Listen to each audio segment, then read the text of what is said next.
अध्याय 16. श्री गणेशाय नमः. परशु असे शस्त्र हाती, कुमार जमदग्नीचा म्हणती.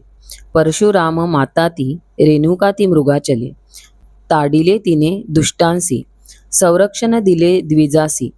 परी अताका निष्ठुर होसी, माते ऐव्हेरिसी बालका. गजाननाचा भक्त एक, नाम त्याचे पुंडलिक. महान हा भाविक, मुंडगावी राहत असे. शेगावाची करीवारी, गजानना ध्यायी अंतरी. कृपा तीच तयावरी, सद्गुरूची त्या जाहली. भागाबाई नामे ठाकरीन, राहत होती तिथे जाण. दंभाचार माजवून, भोंदित असे सकलांना.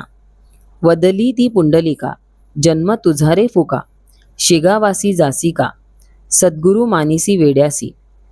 ताप तुझा झाला बरा, म्हणून करीसी येर झारा. खातो कुणाच्याही घरा, पिशापरी तो राहतो. गुरु पाहिजे ब्रह्मज्ञानी, वेदांतासी जाणुनी.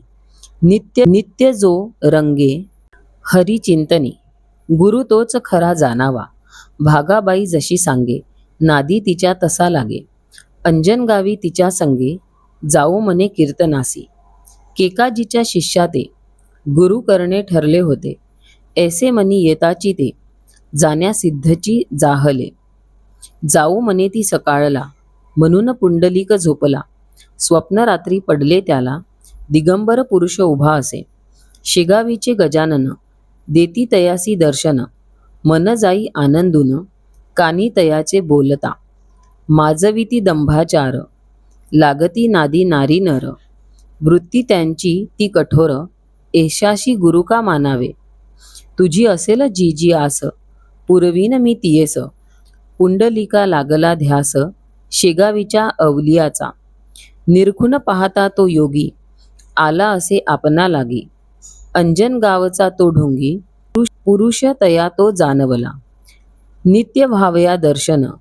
पादुका घेई तो मागून, करावया नित्य पूजन. मनी निर्धार ठरविला, पादुका तया देऊन. महाराज पावले अंतर्ध्यान, पुंडलिका जाग येऊन. सभोवार पाहू लागला, पहाट होता खरी. भागाबाई तो उभी दारी, चाल मने ती सत्वरी. अंजन गावासी जावया, पुंडलिक तिज वदला. गजानन गुरु केला, पाठी राखा तो मला. दुजान करणे गुरु असे, श्यामसिंग मुंडगावचा. भक्त तोही गजाननाचा, मार्गधरी शेगावाचा. दर्शना कारणे सद्गुरूच्या, परतुनी जाता आपल्या गावी. महाराज वदले भेट द्यावी, बाळा भाऊस सांगती नेण्या लावी. पादुका पुंडलिकासी द्यावया, सद्गुरू आज्ञा घेऊन. श्यामसिंग गेला परतून, पादुका पुंडलिका देऊन. निघून गेला तो तेथुनी, राजाराम नामे ब्राह्मण.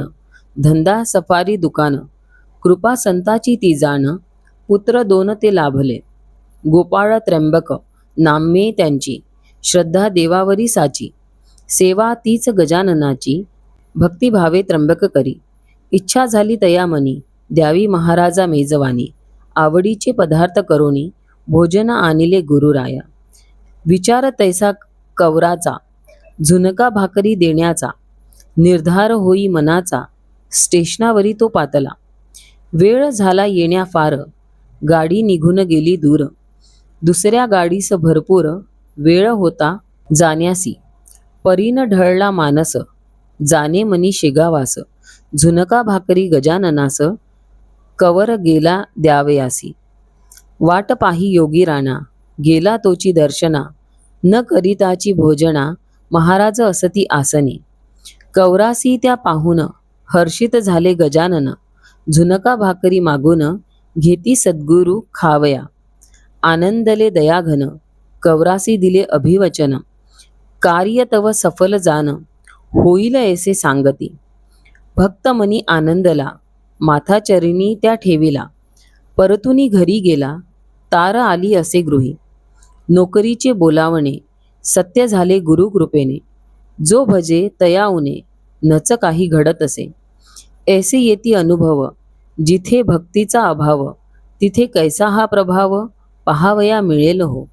इति श्री गजानन महात्म्य षोडशोऽध्याय समाप्त. शुभम भवतु.